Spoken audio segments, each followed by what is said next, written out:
The following program is made possible with the support of Papa John's Pizza, better ingredients, better pizza.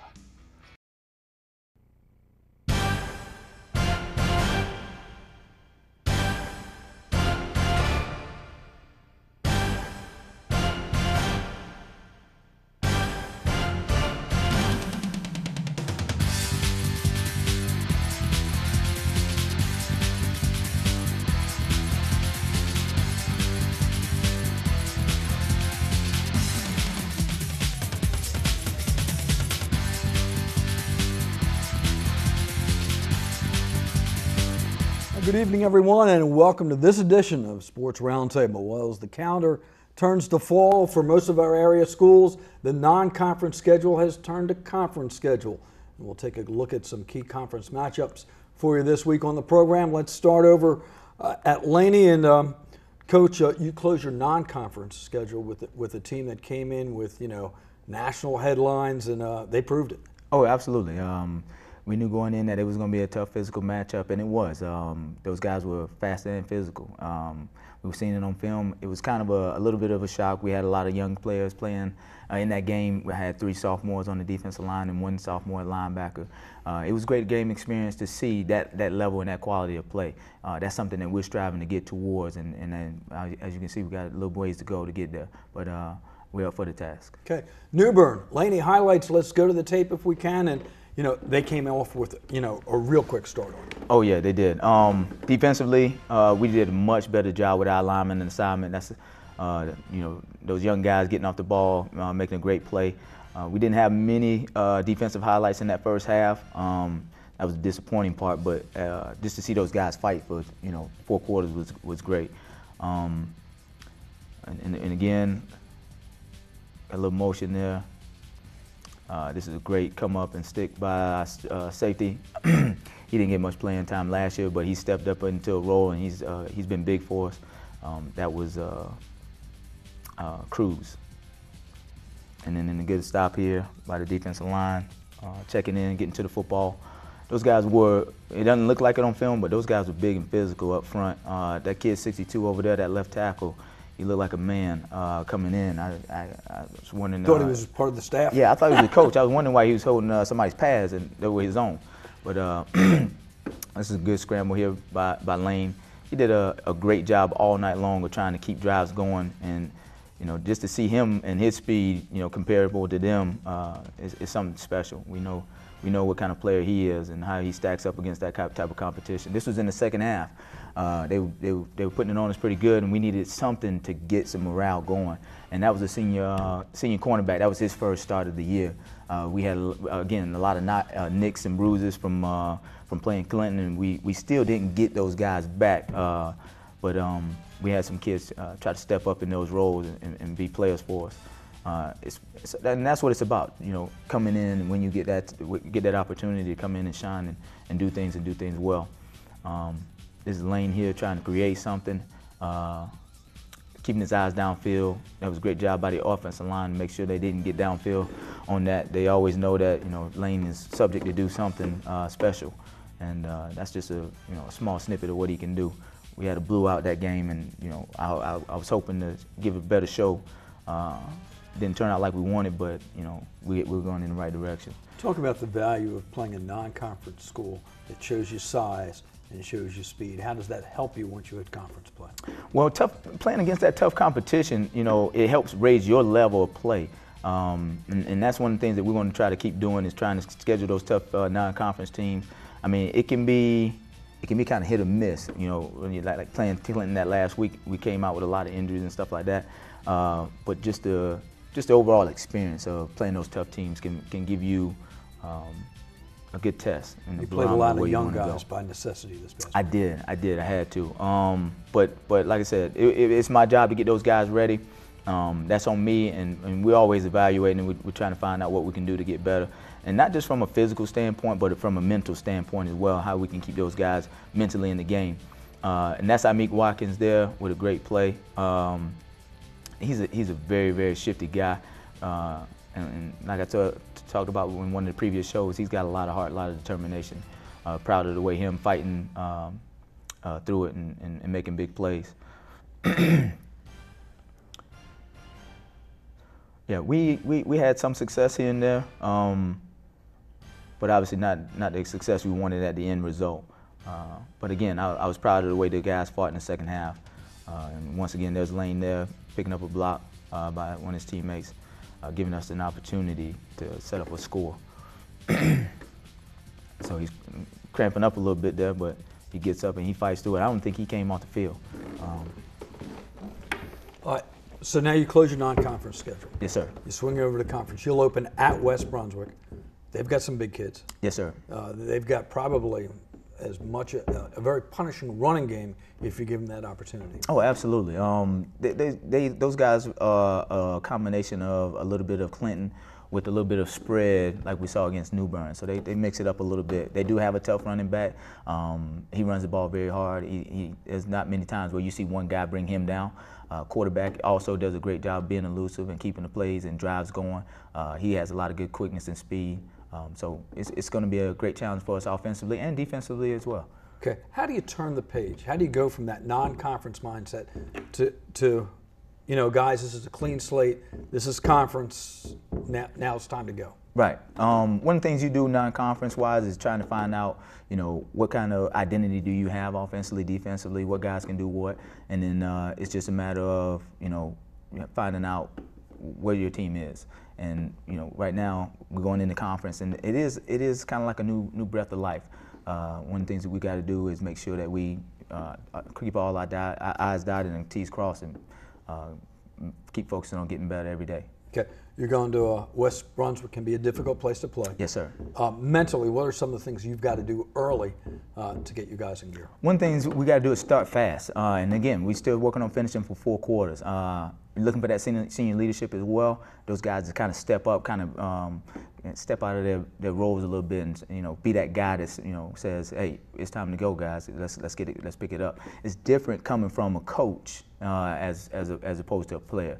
When those kids say something, for some reason they just kind of light up and gravitate towards it more. And that's something that we're working on right now to get more senior leadership and just overall leadership on the whole team as a whole. Okay, conference play this coming Friday night. Laney on the road, just down the road in Brunswick County at West Brunswick. It's a 7:30 start. We'll continue on right after this.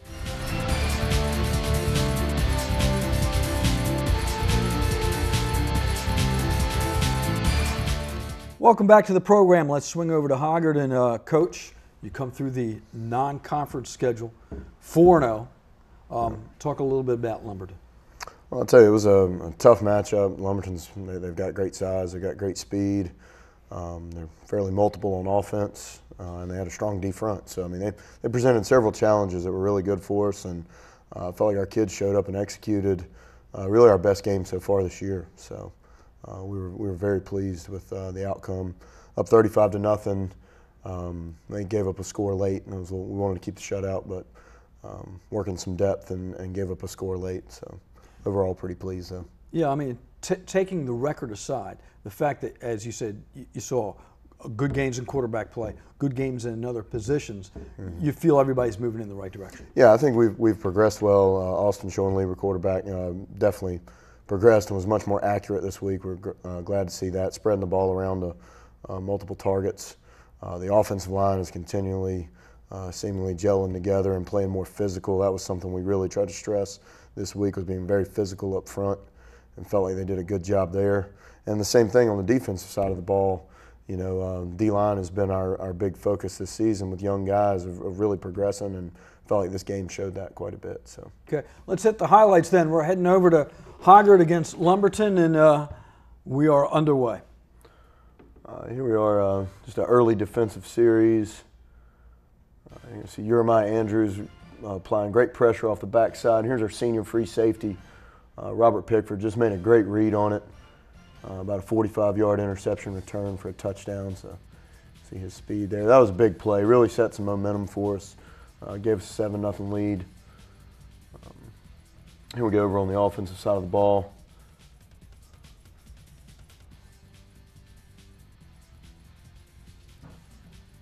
Nice little boot here. Snuck the tight end out. That's Hunter Lauthan. He's becoming more and more a part of our offense each week, so he's really stepping up. He's got great hands, good blocker too, so pleased with him. There we go, getting our option game in. Really felt like this was a big part of our game plan this week with what they did defensively. So Keevan Thompson and Austin working together there. Back on defense here, you can see Julius Reynolds just get a great read, and they couldn't get their inside run game established all night, and we credit defensive line and Julius with a lot of that. There you see all four of them working together there, you know, just fairly dominant inside, so very pleased with that.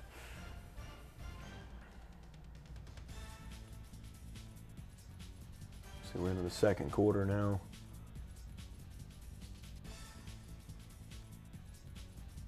This was Hashim Michelle and Jeremiah Andrews working together to get a sack. There's Keevan again, offensive line, opening a nice hole, and he just keeps his feet running. You know, I mean, you can't coach that but so much, you know, just how physical, his vision, his patience. I mean, he's really a special runner. I think I could have made it through that hole, though, so good job by the offensive line there. We came back, it was pretty heavy wind Friday night, so we came back kicking into the wind here. Went with a little pooch kick, felt like they had a hole, and worked out pretty well for us. Ball ended up being on the ground. Senior Nick Clay sprinting down and gets on it. So that was a huge play for us.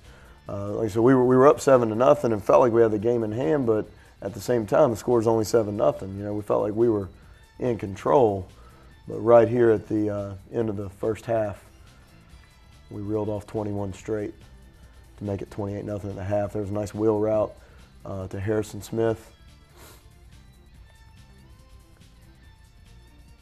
This is Evan Allegray, junior receiver, again becoming a bigger part of our offense. Got great speed, good hands.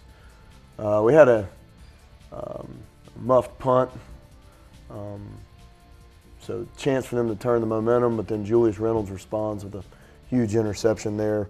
End up getting the ball back right before half, I say so. So you take a look at what Hoggard tries to be. Big defense. You can so you get a defensive touchdown before your offense even touches the ball. Right. Then you get the big play on special teams that gives you that quick possession behind. As you mentioned, you're seeing all three elements make those right steps. Right, and then hopefully, you know, we really try to stress winning that field position, winning the turnover battle, and then the offense, you know, making good on those opportunities, and we were able to do all those late in the first half of this game. Again, I still feel like we can do a better job with our start, you know, coming out and executing all three phases, you know, at another level early on, but I think we're in the right direction, headed in the right This is something direction. early on in the tape that because of how they played defense, you were able to work on that option game a little more. Right. That has to help in your progression. Oh, no doubt about it. Anytime you have to, an opposing defense has to defend the option, you know, I can tell you just as a defensive coach, you know, it's a stress on you that week in practice. So, you know, just preparing for that element is a tough deal. Okay. You're going in conference play. You go to Topsail. I know one of the goals every year is, you know, the first part of the schedule, then the conference part of the schedule. Talk a little bit about the mentality. Well, I'd say it's always been a huge stress of Coach Braswell, and we try to continue carrying that over to, you know, getting our guys to buy into viewing the season as, you know, okay, that was phase one. Yes, we came out 4-0, but everybody's 0-0 now. So Topsail's the first step in working towards our first goal every year is to be a conference championship team. So road goes through Topsail this week. Okay, you're underway. You mentioned Coach Braswell. I know you guys were thrilled to see him in the stands. Oh yeah. It's been great to have him back. He's still in recovery, so he's a limited capacity right now. But just him being out there, his presence, you know, I mean, he has such a presence with the kids, and they love him so much. You know, and as coaches, you know, I think everything gets a little sharper when Coach is back around. So good stuff. Yeah. Okay, again, Hoggard at Topsail. It's a 7:30 kickoff. Just down the road, more high school football for you when we come back.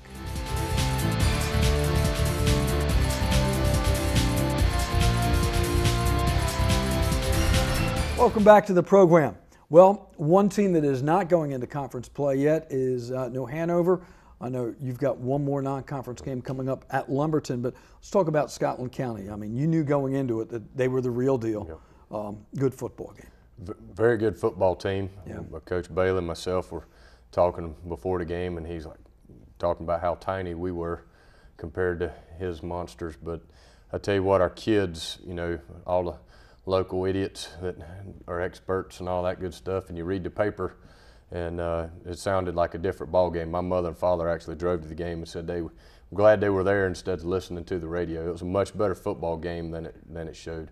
We had 4 huge turnovers, and there was about 2 or 3 plays there that it was a different ball game. Yeah, I was about to say, sometimes you look at the score, and it's not indicative as a coach what you see as the progression. I mean, we've talked to the other programs about their progression. You continue to be pleased with the difference between week 3 and week 4, 4 and 5. Right. Well, they went up on us 35-7. We had 2 huge turnovers that led to points. Okay. We had a 3rd and forever, and the kid just put the ball on the money, and what a great catch. And so it was one of those deals. But we're right there. We stopped their run. We made a lot of changes personnel-wise. We felt like we've given kids 3 scrimmages in 3 games, and we're going to find the guys that are making plays. We ended up starting a freshman. His first day of varsity practice was Wednesday. We started him in Scotland County, and started 2 more sophomores. And we're going to find the kids that can play. We're a lot more physical up front. I thought our D-line did an outstanding job. We really stopped their inside runs. Just had a few breaks and pass coverage, but a lot of that we were right there. Offensively, from 10 to 10, we're unstoppable. When we get to 10-yard line, then we go backwards, and we've got to fix that. But I was proud of our kids. Down 35-7, we come back, you know, drive all the way down there, bam, bam, bam, and now we make it 35-21 right with 8 seconds on the clock. And we get the ball to start the 3rd quarter and went 80 yards, and we went about 78 yards. So we was about 2 yards short, but I think we get that in, it's a different animal. But I was proud of our kids, and they fought and fought and fought, and we continue to get better. Okay, let's take a look at some tape then, if we can. Always a difficult place to play. And yeah. Still trying to get used to the orange helmets. I think I'm watching Southview, but they went all black for us. Cool thing was all of our kids, and we talked about it a little last week, the kids wanted to do something for Ratliff, the quarterback that got hurt, and we raised the money and actually bought T-shirts for all the kids and staff. And when we got off the bus, everybody had their shirts on, and then we give Q-Dog tags, which is a military dog tag. Been doing that for several years now, and we gave him Purple Heart Q-Dog tag and got to spend a lot of time with him. Our kids got to talk to him and see him, and just a great life lesson. Our little midget out there, one of them, we try to play as many midgets as possible. We walk around the school with a measuring stick, and if they're taller than the yardstick, they can't play for us. And but Jar Jar out there, I think he's probably 5'3". He weighs 132 pounds, and that's with a 50-pound book bag. He hang cleans 285. He squats 405, and I don't care what his bench is, but he's a strong little dude. Plays hard, plays tough. Right here, our package stuff, all our option stuff. We're doing a good job of seeing that. They did a lot of things defensively that was different than anything we've ever seen from Coach Bailey. that's good for you. Well, as far as definitely teaching. I mean, they had a great game plan. They really did, and saw a lot of different things. Early, I think it hurt us, but we adjusted. Our kids really handled it. Bad thing is we lost our starting running back, Malachi Mosley. We'll find out today just how long he's going to be gone for. We lost a safety that's probably gone for the year, and we've got 2 offensive linemen that I know.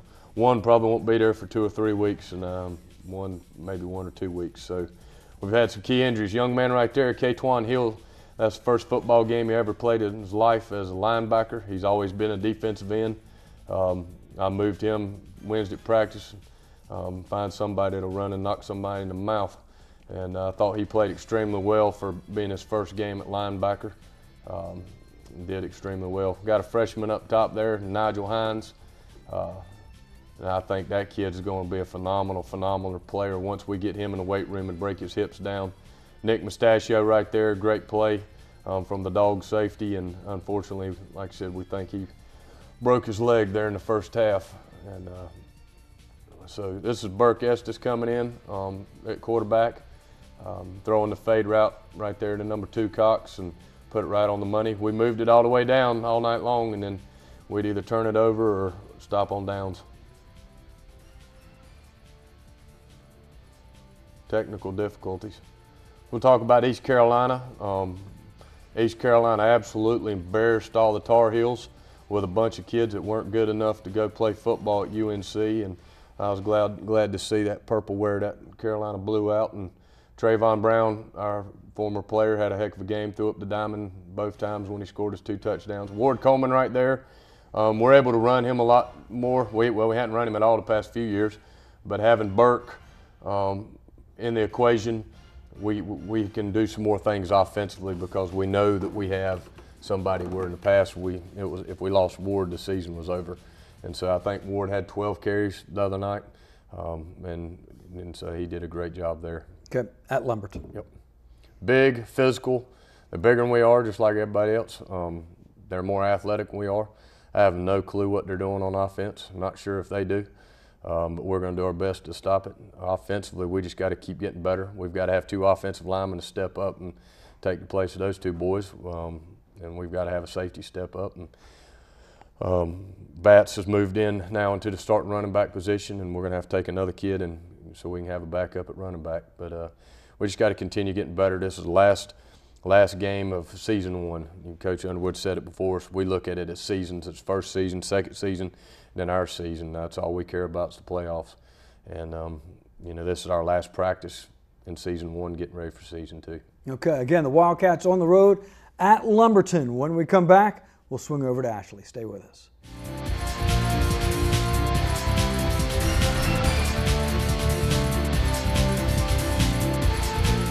Welcome back to the program. Our last stop is over at Ashley, and Coach, you're done with conference play after your game on Monday, so great chance to meet some of your players. Who's with us today? Today we have our quarterback, number 2, Cham Carey, and number 34, starting middle linebacker, Alex Highsmith. Okay, tell us about both. Well, both these guys are great character kids, great in the classroom, and both close to 4.0 GPAs, that kind of thing, and they excel on the field for us. Both have aspirations of playing at the next level, and of course we're going to do everything we can to help them do that. Okay, talk a little bit about it. If I asked you, what does it mean to play for Ashley? What's Ashley football like? Hard working, even though we're not at the best right now. I know we work as hard, if not harder, than any other team in the county. So I mean, just hard working is our mentality, basically. Yeah. We don't match up technically with talent-wise, but we do work as hard as everybody else, and hopefully we can match up when we play them. Talk a little bit about you. You guys are seniors. You've been through the program, and so you've experienced it as an underclassman, and now as a senior. As a senior on the football team, as one of the leaders, how is it different, or is it different? It's a lot different. You got to be senior, bigger role. You got to be more mature. Can't come in as freshman just act like you got to. Like freshman. Yeah. Act like a senior, more mature. Lead the team. You got to bring the energy. Just keep everybody in line. That's what seniors got to do, and just hope we doing a good job of that. So.